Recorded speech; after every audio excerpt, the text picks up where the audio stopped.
Okay, are there any matters that we need to place on the record before bringing the jurors in on behalf of the state? No, Your Honor, not from the state. On behalf of the defendant? No, Your Honor. Sorry.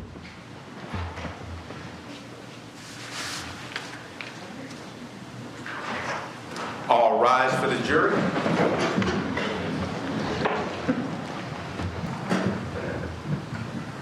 You may be seated, ladies and gentlemen.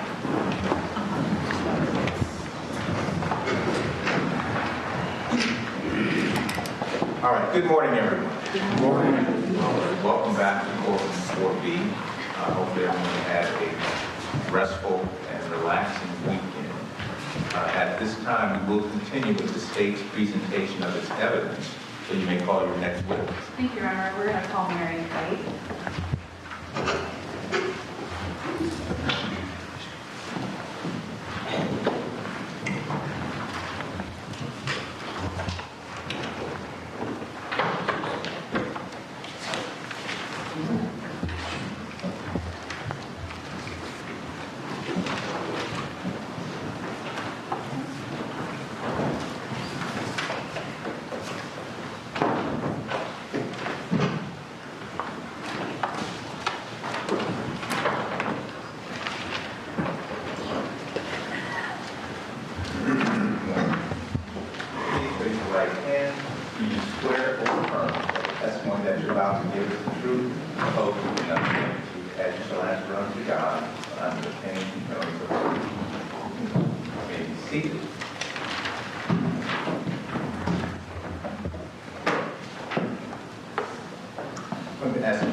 My name is Mary Kight. Last name is spelled K-I-G-H-T. Thank you. You may have the floor. Thank you, Your Honor. Good morning. Are you currently employed? Yes, I am. Where do you work? I work for the Columbus Police Crime Laboratory. What do you do for them? I am a latent print examiner. Before we get into what you do as a latent print examiner, do you have any training or background or education to do that job? I do. I began working for the latent print unit in December of 2008. I went through a 3-year training period with that unit. And during my 3 years of training, I also attended an external training at the National Forensic Science Technology Center. I attended and completed the coursework. It was a 10-week course specifically designed for latent print examiners. And have you worked at the lab ever since 2008? Yes, I have. And have you always done latent print examinations? From December 2008 until today, I am a latent print examiner. Previously, I worked for the Columbus Police Department as a fingerprint technician for 3 years. Do you have to keep current on any continuing education or training in your field? Yes, I do. In fact, in 2014, I completed a proficiency test and met the training requirements to become a certified latent print examiner through the International Association for Identification. And that certification is for every 5 years. So in 2019, I retested and met the training requirements to be recertified as a latent print examiner. Is that certification something that every latent print examiner has? It is not. But that's something additional you did? Yes. The Columbus Police Department Crime Lab itself, is it accredited? It is accredited. Can you explain to the ladies and gentlemen of the jury what that means? The Columbus Police Crime Laboratory is accredited through the ANAB. It's a national accreditation board for laboratories. They provide guidelines for laboratories to follow to ensure that their conducting the best practices for a laboratory. And is every lab accredited? No. Okay. When you are going through and you're conducting your examinations, do you ever have to have proficiency testing within your own lab? Yes, I am proficiency tested every year. And does that basically mean somebody makes sure you're still doing things the right way? Yes. You still have it together? Yes. Okay. And when you conduct examinations, do other latent print examiners review each other's work? During a proficiency test? Or even when you're doing an examination itself? During a proficiency test, only the examiner who's conducting that test is the only one to review that test. In casework, it is common that our conclusions are verified by another examiner. Do you have any idea how many prints you've examined during your career? It's not something that I keep track of, but it's been tens of thousands of comparisons that I've done. Have you ever had to testify in court before? Yes, I have. Approximately how many times? Approximately 10. Have they all been in Franklin County? Yes, I have. Okay. During those times, were you qualified as an expert in latent print examination? I have. Your Honor, at this time, we would ask that she be declared an expert in latent print examinations. Any objection? No objection. The record shall so reflect. Would you explain for the jury the general process that you go through when you're conducting one of your examinations? Yes, so as an examiner, I do not respond to scenes. I am provided with the latent print evidence to analyze. And I will review the evidence to see if there are any latent prints that are suitable for a comparison. Sometimes there are latent prints that are of so bad quality that I could not even work with. So I am provided with the evidence, I evaluate it for latent prints, and I can compare those latent prints to specific individuals if requested by a detective. So if you had some prints that you were looking at, in order to compare them to me, what would you need? I would need the latent evidence and your known prints. So I'd have to give you my prints in some way. Yes. We previously heard from Agent Durst about collecting prints in a couple different ways and then sending them off. Is that what you mean by you don't respond, somebody else does, and then you look at them? Yes. Okay, so that's pretty normal procedure. Yes, it is. You mentioned that when you receive prints, they might be of bad quality. Can you let the jury know what kinds of things impact the ability to leave or collect fingerprints? Yes, it depends on the surface that a latent print is left on.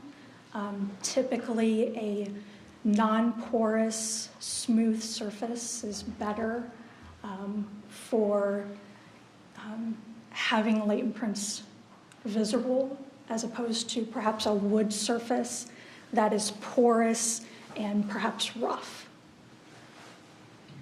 How about the environment? Does it have any impact on the ability for a print to later be collected or even be left in the first place? Yes, it does. So latent prints consist of your sweat and oil that naturally occur on your skin, specifically your friction-rich skin, which is found on the underside of your hands. And sweat is mostly water. And depending on the environment, the humidity, the temperature that latent print is in, that could affect the quality of the print. Does the passage of time ever impact the quality of the print? It can. Do people leave prints differently? For example, would Miss Van Keulen and I leave prints if we touch the same object with the same amount of force and you looked at it at the same time? We kind of eliminate these other factors. Would you be able to get the same kind of print necessarily from us both? It would depend. I mean, some people naturally sweat more or have an oily face that they touch and then touch a surface. So it really depends on the individual. This might sound silly, but if I was wearing gloves, would I leave a print? You would not, Okay. as there would be a barrier between your friction-rich skin and the surface that you've touched. I said it was a silly question, Mary.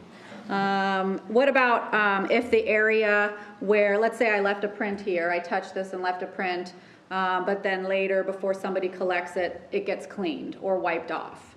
Would that impact the ability to gather that print? Yes, it would. Latent prints tend to be very fragile. They can be wiped away.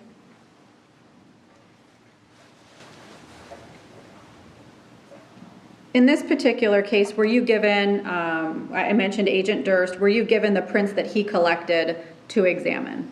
Yes, I was. And when you did that, did you prepare a report that had your findings? Yes, I did. Did you prepare that report at or near the time you did your examination? Yes. And does the lab keep a copy of this as part of their normal course of business? Yes, they do. Do you have a duty to report your findings accurately in that report? Yes.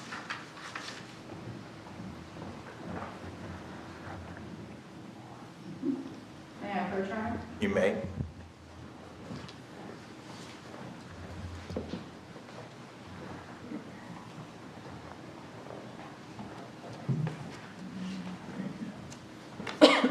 I just handed you what's been marked for identification as State's Exhibit R. Do you recognize that? Yes, I do. What does that appear to be? This is the report that I issued of my findings. That was completed on April 30th, 2018. Does it appear to be a fair and accurate copy of your original? Yes, it does.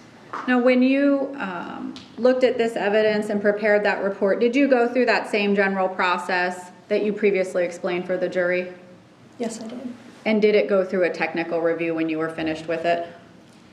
Yes, my Or conclusions. verification? I apologize.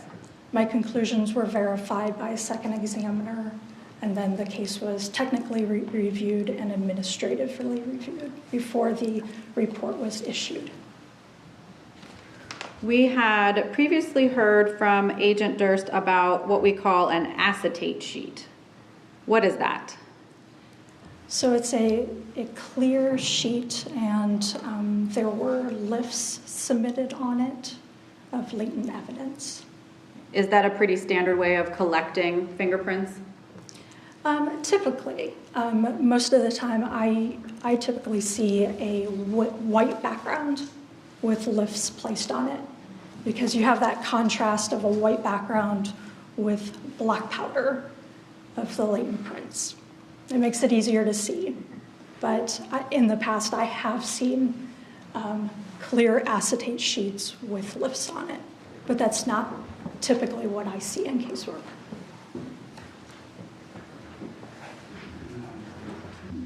May I return? You may. I am bringing you what's been previously marked for identification as State's Exhibit E3. There's some initials there. Do you recognize those? Yes, those are my initials. And why do you put your initials on something? I sealed it with evidence tape when I had completed it. I put my initials and date of when I sealed it.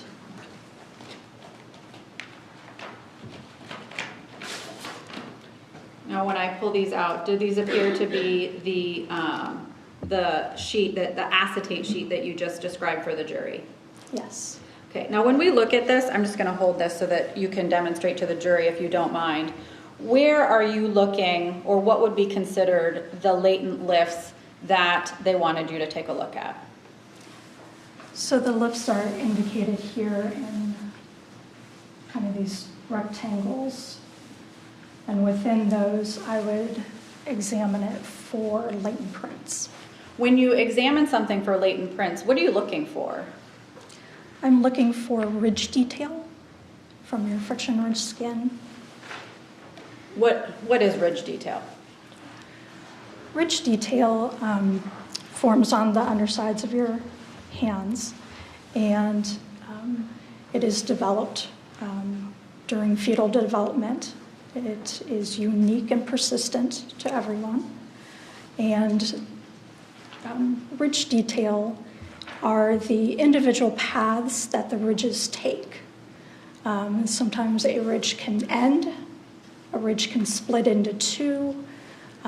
Sometimes there are dots within your fingerprints. So it's that arrangement of detail that I look at. So will my ridge detail look like anybody else's? No, it won't. Okay. And if I have it right, the ridge detail is like when I look and I see the little lines on the bottom of my fingertip. Yes. Okay. Now, what if you get a print and it doesn't have ridge detail, or a suspected print, a lift, whatever we want to call it, and it doesn't have ridge detail? Then I would deem it of no value for comparison. And how about State's Exhibit E3? When you examined these on this sheet, what, if anything, did you determine? I determined that there were no latent prints of value. Any ridge detail? No. Okay.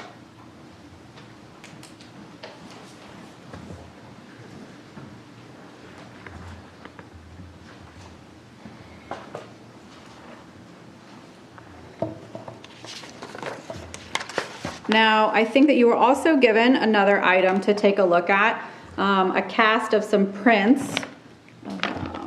Does that sound about right? There were 3 casts. I apologize, thank you, 3 casts. May I approach on it? You may.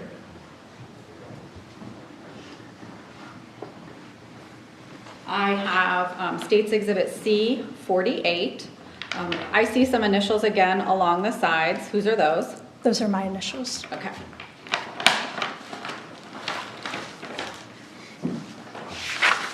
And when I open it, I see 3 different items in there. Is that what you mean by 3 casts? Yes. Okay.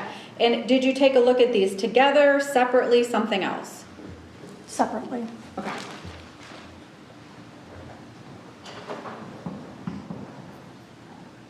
Even though those were collected in a way different than the sheet, are you still looking for that ridge detail? Yes, I am. Is your examination the same, just looking at it in a different manner of collection? Yes, it is. When you went through them, let's talk about, was one of them, well, let me see, were any of them of value? There was 1 cast that had 2 latent prints of value. How about the other 2 casts? Did they have anything of value in them? They did not. All right, so you have 3 casts, one of them has 2 prints in it of value. Correct. Okay, let's talk about one of those. Pick one of the prints that were of value and tell me what, if anything, you were able to determine from it. Are you referring to my report? Yes, please. Okay. Yes, please.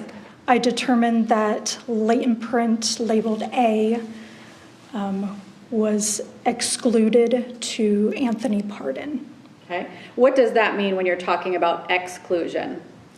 It means that the ridge detail that I could observe in the latent print did not correspond with the latent ridge detail present in the known prints of Anthony Pardon.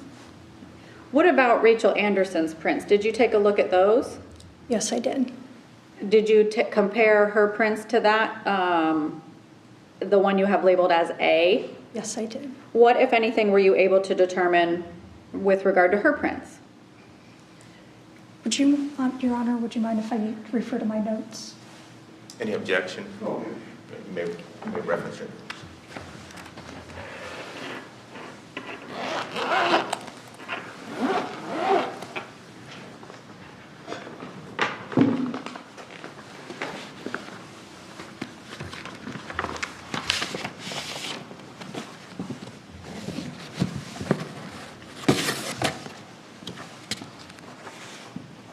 I have a copy of the report that I issued regarding the comparison of Rachael Anderson.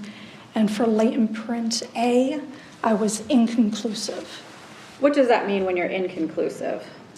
It means that I could not identify it to Rachael Anderson, and I could not exclude it from her. Can you explain to the jury why that happened with regard to her known prints? Yes. The known prints that I used for a comparison were her postmortem prints. Those were the only known prints that I had. And unfortunately, they were not of good enough quality to do a thorough comparison. So if I understand that right, you didn't have fingerprints that had been taken of her when she was alive? Correct. And is that something, when you get prints post-mortem, are there any difficulties that exist when obtaining those? Sometimes there are. And is this something that you've seen before when you only have post-mortem prints, that there are some issues looking at the known prints? Yes. Okay. All right. Did you take any other steps to try to figure out whose print that might have been on the door? Yes, for latent print A, I searched it through our APHIS database. APHIS stands for Automated Fingerprint Identification System, and that's a collection of known prints that we have on individuals. So I searched latent print A through our system to see if I could make an identification from that print. Did you have any luck with that? I did not. Okay.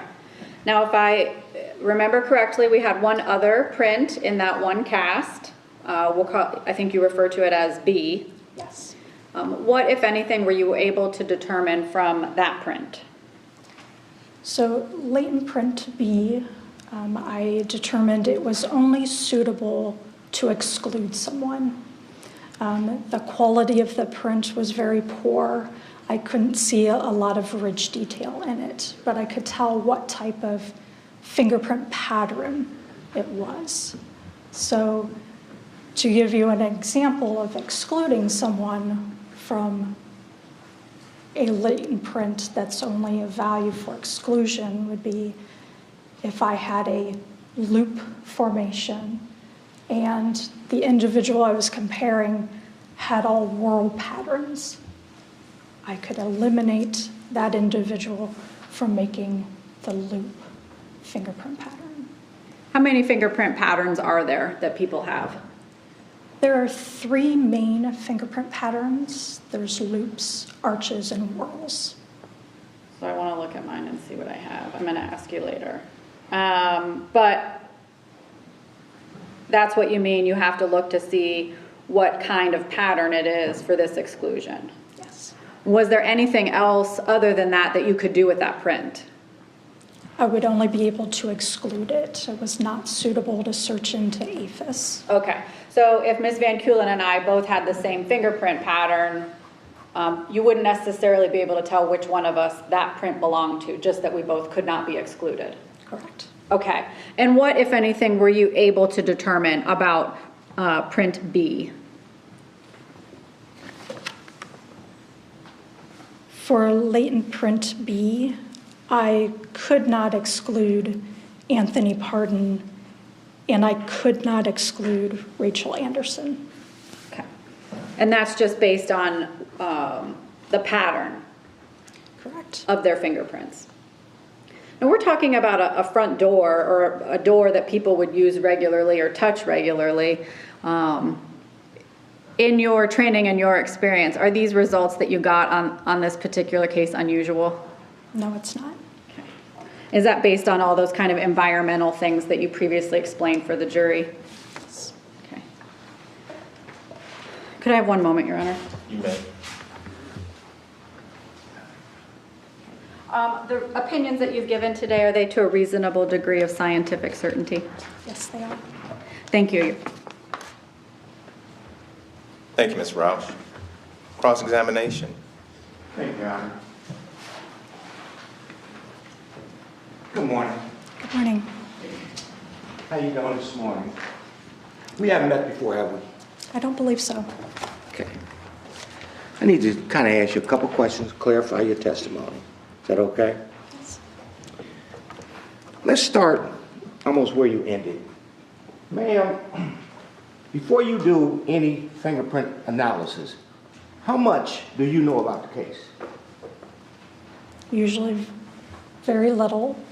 We are given a lab request with the evidence that indicates what type of crime it is. I believe in this case it may have listed the victim. Okay, did it tell you where you were shown, I believe it was State Exhibit E3, and it showed a picture of a car.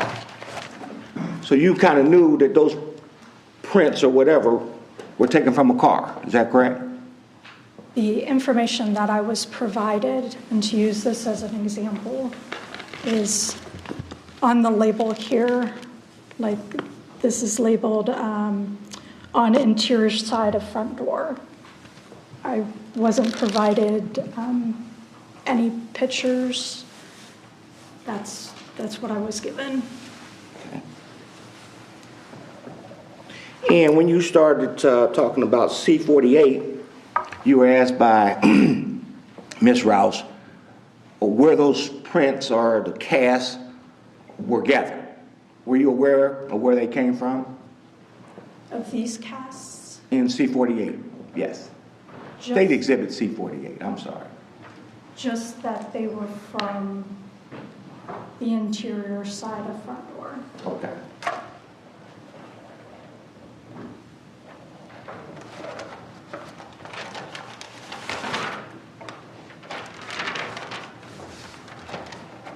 You were given 3 casts, is that correct? Yes. And I believe you indicated that on 2 of the casts, there were no quality, there's nothing you could do with them. Correct. And why is that? Sometimes latent prints don't always lift. The quality of the latent detail of the ridge detail that I could see was not suitable to do a comparison. Your Honor, may I approach the witness? You may.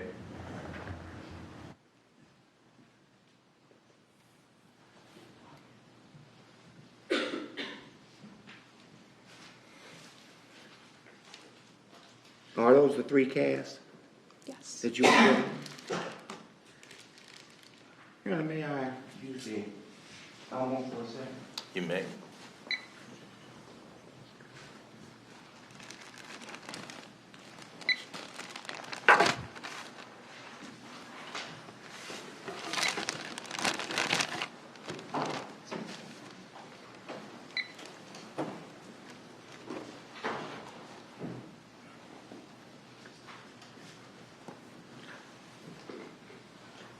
So I'm clear. Ma'am, tell me, do you know how these are made? Do they just spread some paste on the door? Or how do they make these lifts?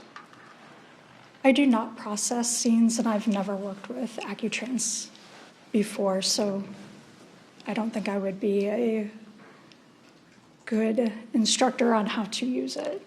Okay. So you don't know how these were actually made? No. Okay. And if you just looking at these with a naked eye, can you tell which one is of value? No, I can't. So you have to do it with a microphone. How do you do it?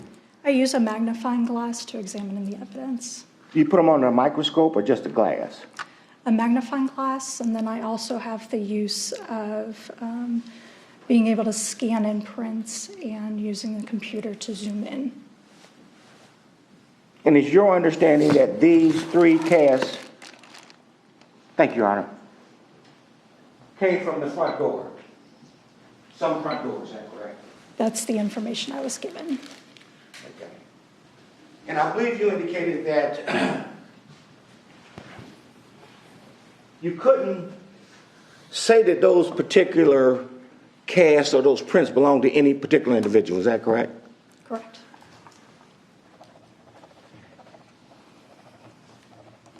And when you say that they're suitable to exclude, are you saying, and correct me, there's 3 different ridge details? I think you said the loop, arches, and what's the third one?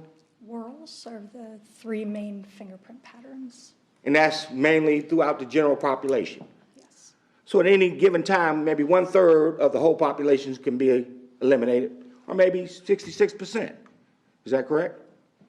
I'm not really sure.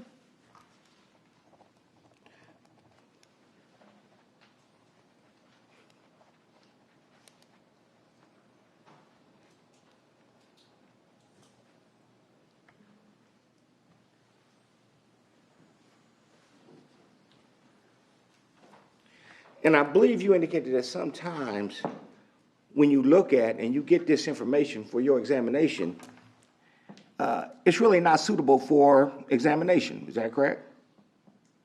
Sometimes there is rich detail of poor quality. There's not enough rich detail to reach an identification. And when it happens like that, that's when you say it's inconclusive, because you can't really tell one way or the other. Sometimes I do reach an inconclusive decision because there's not sufficient agreement or disagreement that I see between the latent and the known. Now, ma'am, let me ask you, how many sets, well, let me go back so I can understand how this is done. In order for you to make an identification, you have to get the prints of that were collected. Is that correct? I'm sorry, I'm not sure of your question. I'm going to go all the way back. You look at prints that are submitted to you, correct? And in order to make an identification, what else do you need?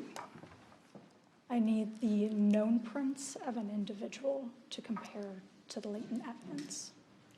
In this particular case, how many sets of known prints were submitted to you?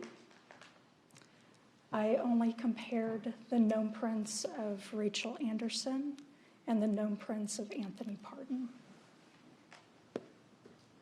No other known prints were submitted to you, is that correct? Not for comparison.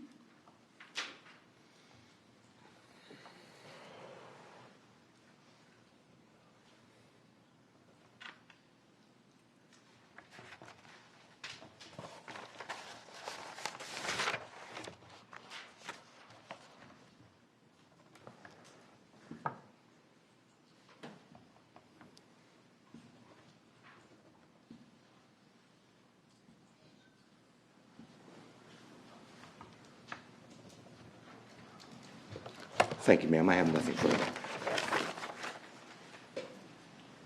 Thank you, Mr. Thomas. Redirect.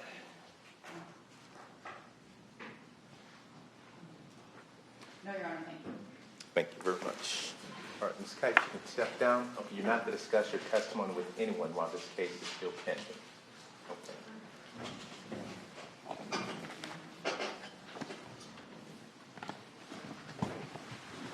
State may call their next witness. Thank you, Your Honor. State will call Deborah Pardon.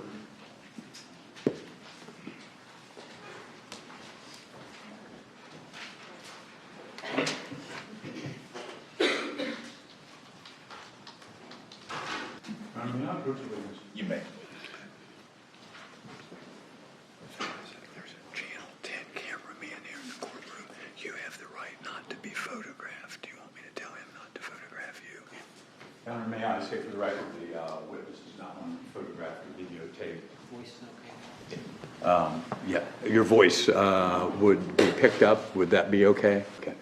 Turn the camera on. Okay. Thank you. Thank you.